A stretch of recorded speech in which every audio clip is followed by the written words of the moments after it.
السلام عليكم ورحمة الله تعالى وبركاته. أهلا بالتلاميذ الأعزاء. إذا نتمم تمارين كتاب لوازيس ديمو فرونسي للمستوى الثالث من التعليم الابتدائي، الصفحة 62 ثم الصفحة 63. Activité de lecture، أنشطة قرائية. Qu'est-ce que tu peux faire dans une bibliothèque؟ ماذا يمكن أن تفعل في مكتب؟ يعني شنو هي المساهمة اللي يمكن لك أنت تساهم في المكتبة؟ عندنا واحد التكست، ولكن قبل ما نقرأه غادي نخرجوا الأسئلة ديال je dis ce que je vois، يعني أقول ما أرى. Question numéro 1. Où sont les enfants sur toutes les images؟ يعني أين يوجد الأطفال في كل الصور؟ إذا إلا رجعنا للصور، يعني الصورة الأولى ثم الصورة الثانية والصورة الثالثة ثم الرابعة، يعني الأطفال كلهم في المكتبة. La réponse de question 1. Sur toutes les images, les enfants se trouvent dans la bibliothèque. يعني في كل الصور الأطفال يوجدون في المكتبة. Question numéro 2. Que font les trois enfants sur la première image؟ يعني la première image، يعني في هذه الصورة les enfants regardent les livres de la bibliothèque. يعني réponse de la deuxième question. Les enfants regardent les livres de la bibliothèque. يعني كيشاهدوا الكتب ديال المكتبة، يعني هاد الكتب يعني غير مرتبة، يعني mal rangée. Question numéro 3. Que fait la fille sur la quatrième image؟ Que fait la fille sur la quatrième image؟ إذن ماذا تفعل الطفلة في الصورة الرابعة؟ إذن الطفلة في الصورة الرابعة يعني ترتب الكتب في الرفوف، ترتب الكتب في الرفوف. إذن la fille range les livres sur les étagères. Les étagères. Réponse question 3. La fille range les livres sur les étagères. يعني البنت ترتب الكتب في الرفوف. Question numéro 4. Que font les enfants et la maîtresse sur la dernière image؟ Les enfants et la maîtresse mangent des gâteaux et boivent du thé.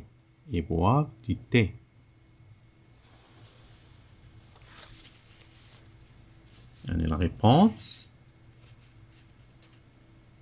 de la quatrième question. Sur la dernière image, les enfants et la maîtresse mangent avec ENT,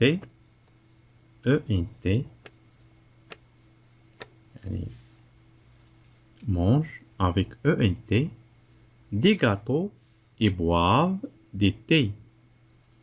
Mangent des gâteaux et boivent des thés. هنا ENT يعني manger مصرف في pluriel، لأن عندنا les enfants et la maîtresse. إذن يعني في الصورة الأخيرة الأطفال والمعلمة يأكلون الحلوى ويشربون الشاي. إذا نقراو النص. Notre bibliothèque scolaire. مكتبتنا المدرسية. Aujourd'hui, اليوم, on range la bibliothèque de notre école. نرتب مكتبة مدرستنا. رقية, عثمان et Ezri ramassent les livres. يعني رقية وعثمان وإزري يجمعون الكتب. Et les regroupent par collection. يعني يجعلونهم في مجموعات. Ensuite, Kadidia classe les livres sur l'étagère. يعني من بعد قاديديا ترتب، يعني كترتبهم، كتكلاسي هاد الكتب في الرف، يعني الرف هو هذا، يعني هادو هما الرفوف. Chaque rayon porte une couleur différente. يعني كل جناح يحمل لون مغاير. Orange les romans. يعني هاد الأجنحة، يعني أجنحة ماشي الأجنحة ديال الطيور، وإنما يعني أجنحة، يعني في المكتبة كيكون جناح فيه كتب يعني ديال التاريخ، جناح فيه كتب ديال لا بون ديسيني، جناح فيه كتب ديال الطبيعة لا ناتور. إذن وكل جناح ملولين عاطينو لون، كل جناح عاطينو لون. إذن لورانج أو بيان أورانج لي رومون، عطاو الكتوبة ديال دي رومون الروايات. روج لا بون ديسيني، يعني الأشرطة أو الشريط المرسوم أو الأشرطة المرسومة. جون لي زانيمون، يعني الجناح الأصفر فيه كتب ديال الحيوانات. فيغ لا ناتور، يعني الجناح الأخضر فيه كتب الطبيعة لا ناتور. Avec tous ces beaux livres, notre bibliothèque est magnifique. مع هذه الكتب الجميلة مكتبتنا رائعة.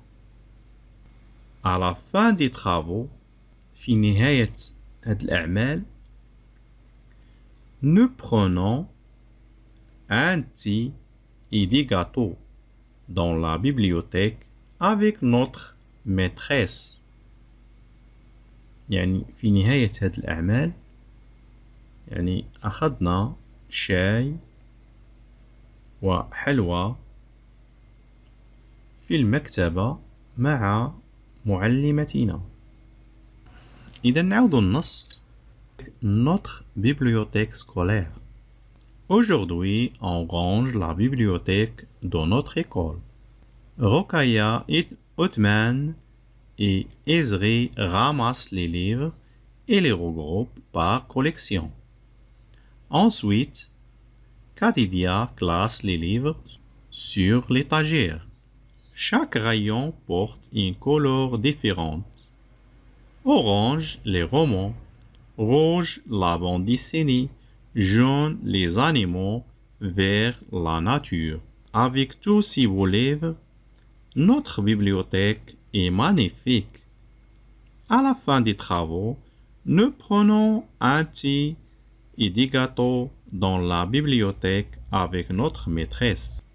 E.T. Aujourd'hui, trouve aujourd'hui dans le texte et souligne-le. يعني يبحث عن aujourd'hui، كلمة aujourd'hui في النص ثم سطر عليه. يعني aujourd'hui كاين هنا. إذن هاد aujourd'hui هي اللي كاينة في النص. إذن نرجعو للصفحة 63. J'écoute et je comprends.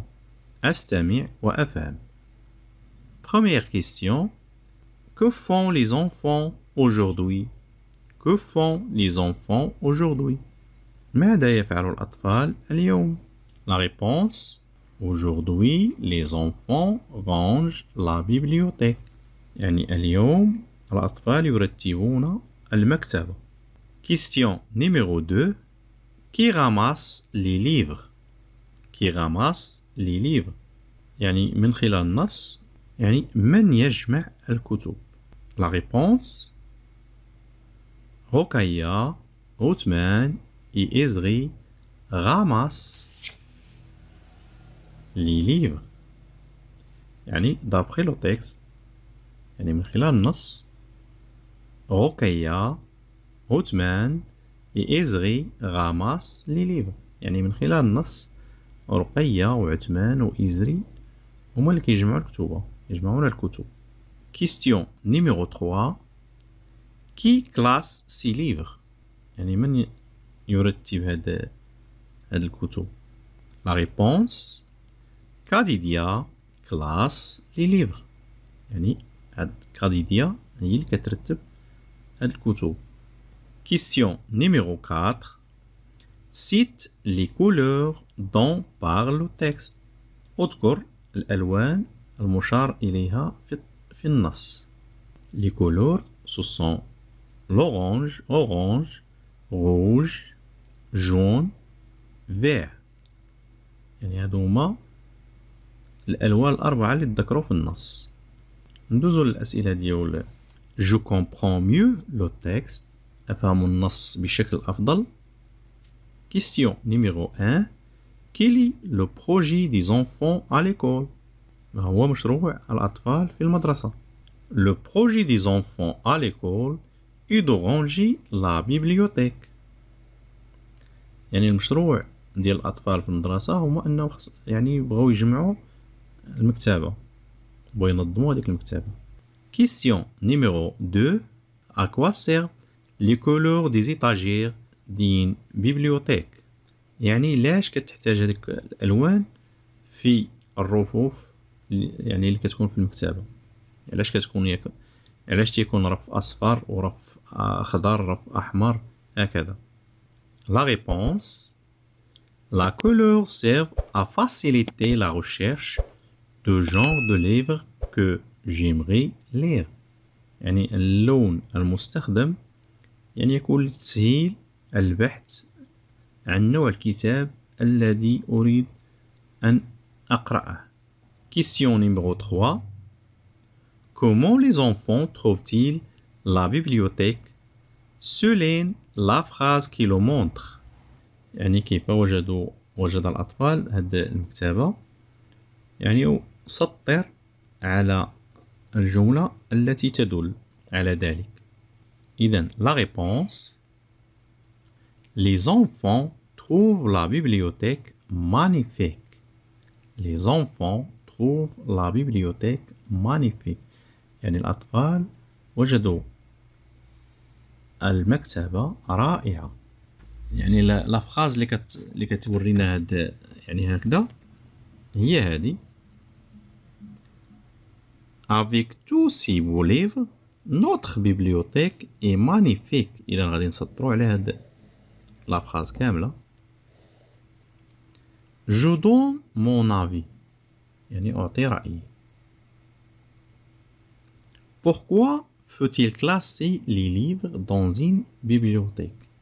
يعني لماذا يجب علينا تصنيف الكتب في المكتبة؟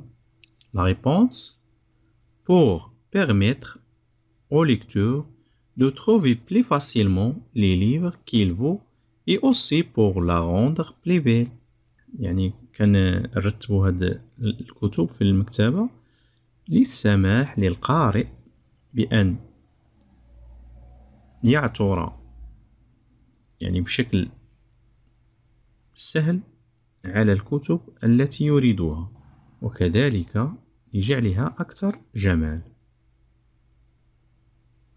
إذن نعيد pour permettre au lecteur de trouver plus facilement les livres qu'il veut et aussi pour la rendre plus belle. Je lis à haute voix le passage en couleur dans le texte. يعني نقرأ بصوت مرتفع يعني الفقرة اللي مكتوبة يعني باللون، يعني باللون أزرق، اللي مكتوبة في النص باللون أزرق. يعني هذه هي الفقرة. À la fin des travaux, nous prenons un thé et des gâteaux dans la bibliothèque avec notre maîtresse. يعني هذه هي الفقرة اللي قالوا لنا نقراو بصوت مرتفع. J'améliore ma prononciation. يعني أحسن من النطق ديالي. mot كلمة. or ذهب.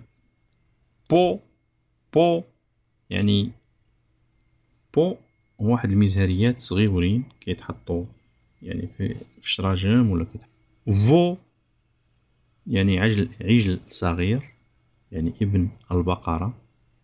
بو جميل. طو يعني باكرا.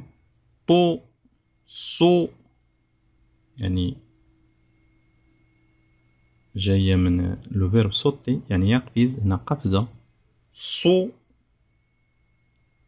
مختل. نو لنا شي حاجة ديالنا. بو الجلد.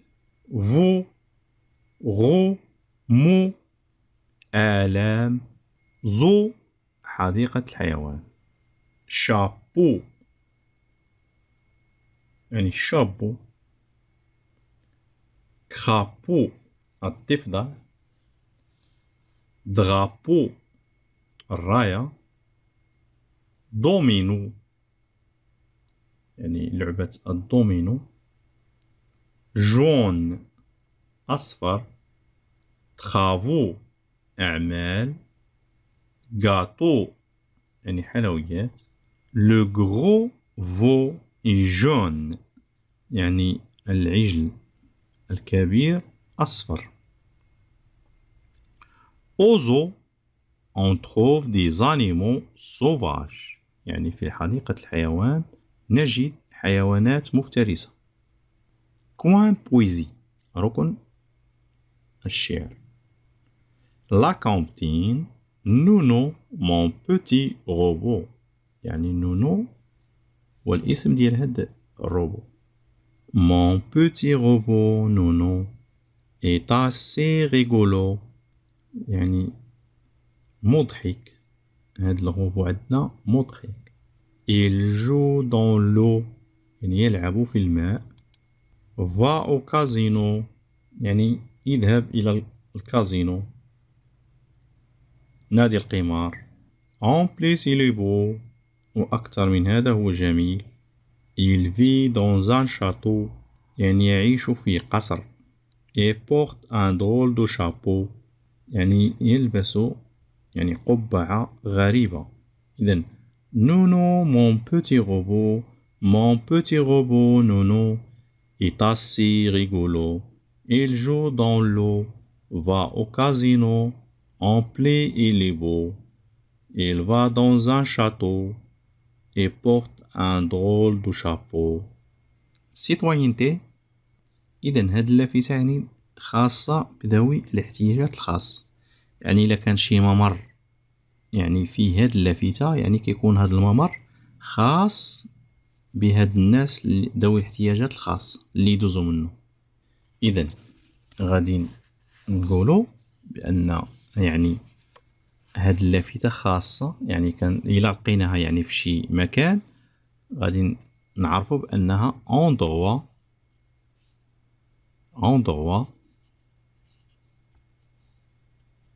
réservé ou bien endroit est réservé